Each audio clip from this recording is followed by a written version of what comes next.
Come sedantini state vedendo anche i Boscaioli, i Carbonari, i Cavallari, i Sedantini.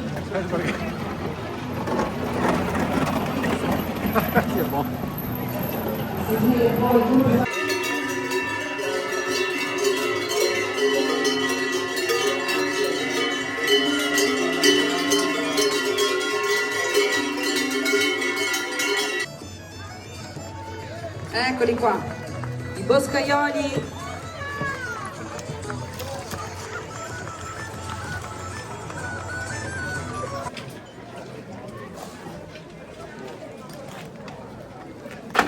Ciao ragazzi, benvenuti a Valdastico. Quelli che vedete qui sono i figuranti, circa 300, che si stanno preparando per la sfilata storica del ritorno dal bosco. Uno spettacolo.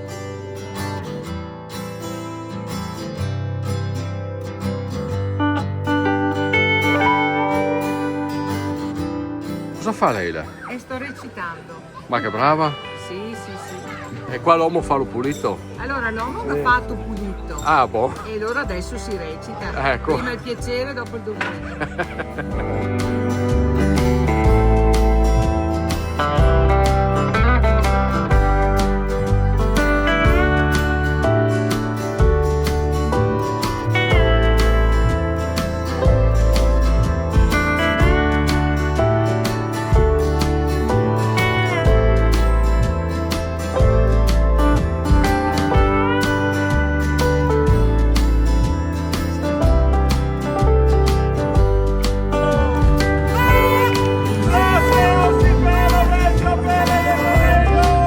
Una sfilata fatta da figuranti residenti e resilienti, e alcuni sono andato a trovarli prima di andare in scena, ovvero dove si sono preparati per sfilare, e sembrava veramente di essere un palcoscenico, che in questo caso è il palcoscenico della loro storia. Voi chi siete? I boscaioli. I protagonisti di questa I protagonisti, sfilata. sì. Ma lo fate davvero? Sì, Davvero? di lavoro, lo facciamo di lavoro. Adesso abbiamo i macchinari, ma anch'io da giovane ho cominciato ancora battendo le scione con i zappini. Abbiamo sempre lavorato, all'inizio abbiamo cominciato a lavorare così. E anche con la scortecciare, una volta i tronchi si scortecciavano a mano, con questo, che è il portello. I tronchi si scortecciavano dal periodo da maggio ad agosto, quando proprio noi gli diciamo quando la pianta va in amore, perché certo. la linfa entra sotto e lascia che la corteccia venga via facilmente. Si sente che te sei del mestiere. Sì, è. Qual è il bello di questo lavoro? È la passione. Eh. È la passione, perché adesso o lo fai con passione o non lo fai più. È un lavoro pesante. E oggi perché sei qua? Perché avevamo una segheria e avevamo sempre anche lavorato in bosco. E ricordi la passione, però ricordo una persona che è venuta a mancare. E siamo nati con il ritorno dal bosco noi. Cosa c'è su queste slitte, su questi carri? Ma troverai tipo delle fascine, c'è una sega e poi ci sono dei pezzi un po' più grandi. Gli strumenti di lavoro? Sì, strumenti di lavoro e anche quello che si produce nel bosco, quindi la legna da portare a casa per poi chiaramente riscaldarsi, cucinare. Ma sai, anche tu fai il boscaiolo nella vita? Direi di no, però la pratico per, come dire, autoconsumo. E Quindi cosa sì. vuol dire rappresentare queste cose per te che sei giovane? È motivo di orgoglio, ti dirò, perché noi qua nella zona, bene o male, c'è chi lo fa di mestiere, ma c'è chi comunque lo fa per autoconsumo. Quindi è un qualcosa molto sentito. Qui siamo il gruppo delle donne. Le donne che fanno cosa? Le donne che portano le gerle, le donne con le cesta, con la frutta e con il fieno, e le donne con i fiori. Perché avevano un ruolo attivo una volta in campagna le donne, vero? Certo, infatti è per questo che facciamo queste rievocazioni, per ricordarci di com'era un tempo, quando mia nonna mi raccontava che andava nei campi a raccogliere il fieno con le mucche. C'è un'emozione in Certo, questo. sì, mi ricordo appunto in questo momento mia nonna che mi diceva della difficoltà e dell'impegno che dovevano metterci tutti i giorni per poi le sere andare a mungere Perché mica e era guadagnarsi da vivere. Voi siete? Rappresentiamo i Segantini della Valposina. E i Segantini chi erano? Erano gli uomini che prestavano opera sugli altipiani di Serrada e di Folgaria, ti parlo negli anni 50 del secolo scorso. Prestavano la loro opera dai primi di giugno fino all'ultima settimana di agosto, rientravano per la sagra della consacrazione ed era festa grande. Erano uomini tenaci e abili, sai, ti dico la verità, è una roba incredibile e oggi noi siamo orgogliosi di essere qua a rappresentarli.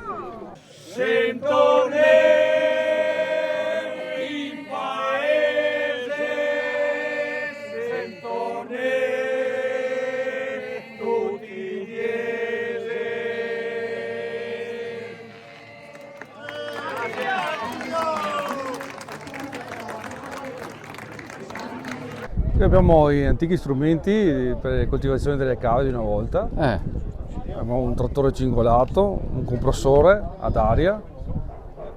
Sono i carrelli che trasportavano il materiale e la pistola che faceva i buchi sui sassi per sparare le mine. E quanto è stata importante questa attività per la vostra terra? Beh, la nostra terra è una terra di legno e sasso. Sono le due materie prime fondamentali per le nostre valli. E a quanta gente dava lavoro un'attività del genere? Le cave davano lavoro a maggior parte delle persone. Le cave una volta era proprio l'attività principale, si può dire, dove tutte le persone andavano e lavoravano, e anche tutti i migranti che andavano all'estero erano tutti vecchi cavatori da qua che avevano acquisito l'esperienza di cavare le nostre montagne e andavano in giro per il mondo a portare la loro esperienza. Per il secondo anno ci ritroviamo ancora a questa manifestazione che non dico sempre, ma ogni tanto è bello vedersi e ritrovarsi tutti con queste abitudini, a questi ricordi del tempo passato, che fa bene alla gente, fa bene anche alla gente che non sa cos'è e che deve assolutamente sapere. Ma lei è davvero un reverendo? No. Però parla da reverendo. No. Sei immedesimato alla perfezione? Mi hanno detto, tante donne mi hanno detto dovrei essere tu. Don Sergio, il parroco di San Pietro, mi ha detto dopo di me sei tu. Carriera assicurata. Esatto. Ma siete veri? Sì, sposavo un mese fa. Davvero? Ah sì? E adesso sfilate? Sì. Ma che bello, ma... E come ci si sente ad essere attori di se stessi? C'è già stato e quindi siamo allenati. Avete già fatto pratica? Già fatto pratica. Beh, siete proprio belli, eh? Grazie. Siamo molto emozionati. Grazie. Il Ritorno dal Bosco è l'evento che ogni 2 anni celebra la storia di questa comunità, che di fatto rende omaggio a se stessa, perché i suoi residenti sono quelli che sfilano per evocare la propria tradizione, le fatiche, ma soprattutto quella cultura materiale che ha contribuito a forgiare l'anima di questa gente. Questo è lo spirito del Ritorno dal Bosco, un evento bellissimo che calamita migliaia di persone assiepate lungo la strada principale che verrà percorsa dalla fila preistorica. Praticamente per un giorno il borgo di San Pietro diventa un vero e proprio museo vivente, in cui i protagonisti sono pastori, carbonai, boscaioli, quelle figure insomma che per decenni, per secoli hanno caratterizzato la vita rurale e dei boschi di questa terra. Sono circa 300 figuranti e più, un corteo bellissimo che si sonderà ora per le vie del paese percorrendo l'antica via della Singela, che era il percorso obbligato che i boscaioli, i lavoratori del bosco, dovevano percorrere per tornare a casa. La rievocazione rievoca la via della Singela prima di tutto, che era la strada che portava alla montagna e da cui si ritornava, appunto il ritorno dal bosco. Ma è un ritorno che era giornaliero per alcuni, stagionale per altri e settimanale nel caso di alcuni lavoratori. Il lavoro prioritario che ricordiamo è quello dei boscaioli, dei carrettieri e di coloro che usavano le slitte nei tratti più impervi. Cos'è rimasto di quel mondo, Alberto? Beh, è rimasto tanto ricordo, tanta consapevolezza che siamo figli di quel mondo prima di tutto. Questa manifestazione nasce e cresce proprio dal bisogno di rappresentare se stessi per quello che si è stato. E i valori che vengono tramandati quindi sono ancora gli stessi e soprattutto si ritrovano ancora? sì, diciamo che la manifestazione paradossalmente li recuperano. Questa è una manifestazione, come ogni comunità, anche questa è divisa in, non posso dire in fazioni, ma insomma in chi ragiona in un certo modo, chi in un'altra, però tutti sono consapevoli che per organizzare questo evento o lo si fa insieme o se ci si divide non è possibile farlo. Diventa un bisogno mettersi assieme ogni 2 anni per svolgere questa rievocazione. Quindi tutta la comunità è coinvolta? Tutta assolutamente, ma lo si vede guardando semplicemente le finestre, quello che ognuno espone, i panni stesi, cioè sono tutte cose spontanee, non è che c'è un comitato che li organizza, dice devi fare questo, devi fare quello. Il 90% delle cose che si vedono sono iniziative spontanee delle famiglie e delle persone, magari non necessariamente della casa stessa, ma che cercano di utilizzare case lungo la strada del corteo. Cosa portava le steslite? Legna, l'erba, fasci d'erba, quella roba lì. Ieri il camion di una volta? Praticamente sì. Furgoni più camion. Ma non era mia tanti motori? No, motori dei brassi. Ha fatto il tempo a viverlo questo momento lei? Sì. E com'era? Un po' di corretto veramente. E oggi perché è qui? Questi ricordi che bisogna mantenerli, tutto, siamo sinceri. E magari anche da raccontare? Anche da raccontare soprattutto. Perché aveva un senso che le fatiche lì una volta. Ti toccava? Te avevi scelta? Toccava. Stivi a mangiare. O te mangi, stivi a mangiare e tocca andare con questa. Se no, niente, tutto lì. Se stasera ben a stecco. Anche a massa. Abbiamo una slitta carica di fieno. Questo è uno dei mestieri più caratteristici di questo territorio. Sì, penso che una volta partissero dall'altopiano per portare giù il fieno per l'inverno. E voi chi siete? Noi siamo degli amici, però non di questa valle, siamo da Valli del Pasubio. Io vedo tanta gente giovane. Di solito uno pensa queste sono cose da vecchi. Beh, queste manifestazioni sono importanti anche per il ricordo dei nostri nonni anche, quindi... Ma ce l'hai anche tu, ricordo? Beh sì, mio nonno era un contadino, quindi ci tengo a queste manifestazioni in ricordo per il passato. Sono qui perché mia morosa è da qui, quindi sono stato obbligato a venire. No, però scherzo. Ti piace, dai? Sì, bellissimo. Non è difficile capire chi siete voi, siete di nero.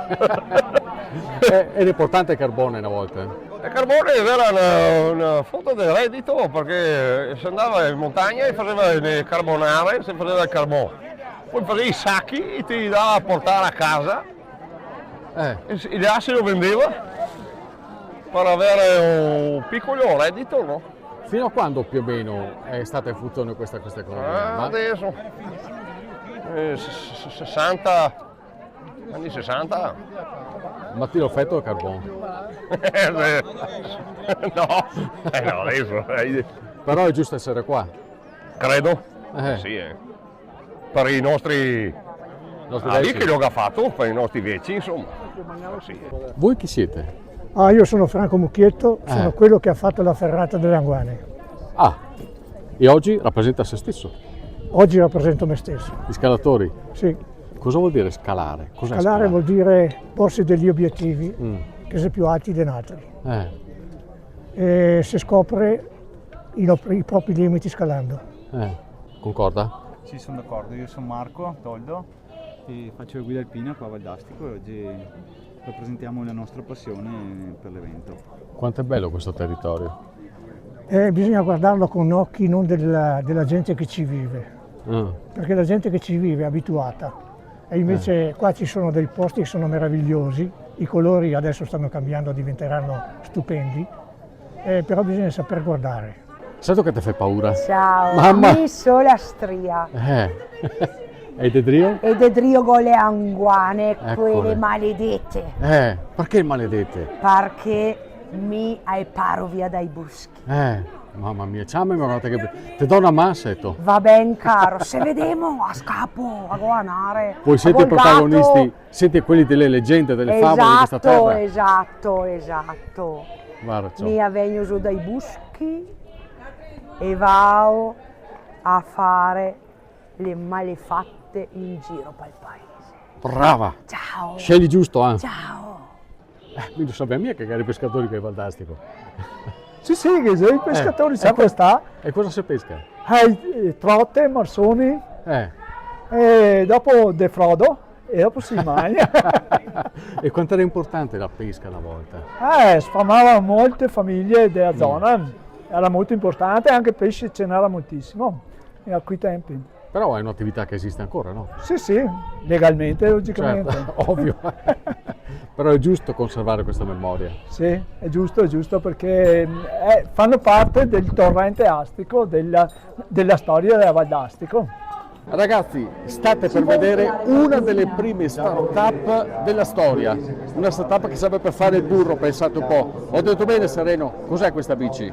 È una bici che risale al trentennio, era stata modificata su commissione da una persona che aveva deciso di andare per le campagne.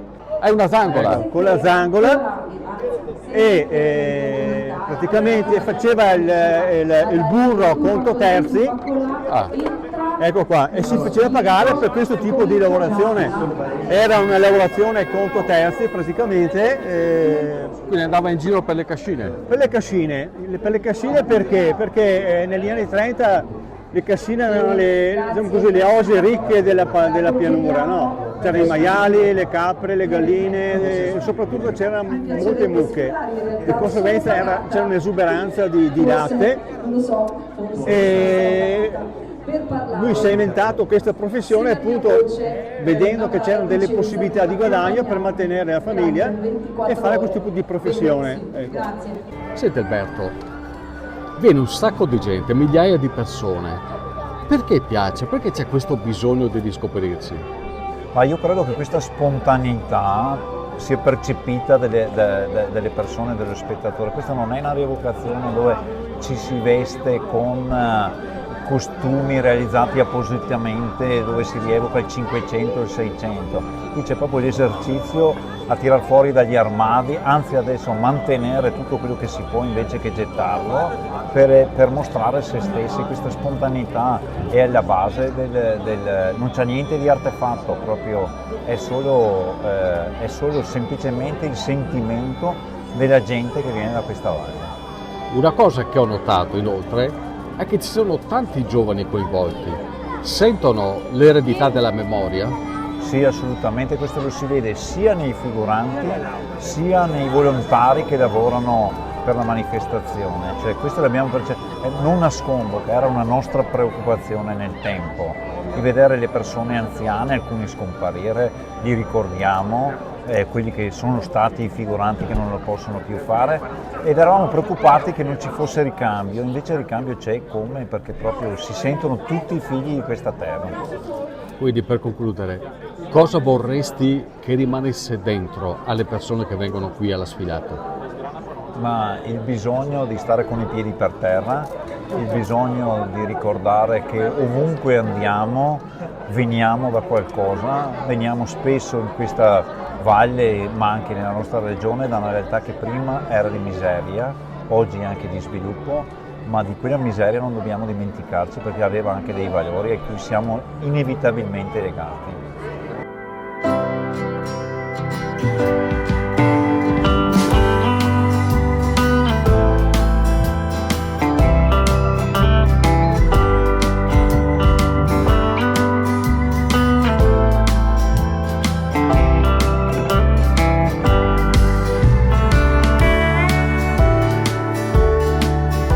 Sfilata finita Alberto, quanta emozione c'è? Ogni volta di più, bellissimo perché vedi proprio i paesani tutti assieme sfidare se stessi nel rappresentare nel meglio delle nostre possibilità il nostro paese, non c'è niente di più bello. Niente. Peccato dover aspettare 2 anni adesso. Ma li aspettiamo, abbiamo il tempo di coltivare nuove idee, aggiungere nuove cose, cambiarle, rifarle, ogni edizione deve esserci qualcosa di diverso. E allora ritornerò anch'io dal bosco insieme a voi. Grazie Stefano. Grazie Alberto e ragazzi continuate a seguirci perché questo è un evento unico, ma altri ve ne aspettano. Fidatevi. Grazie.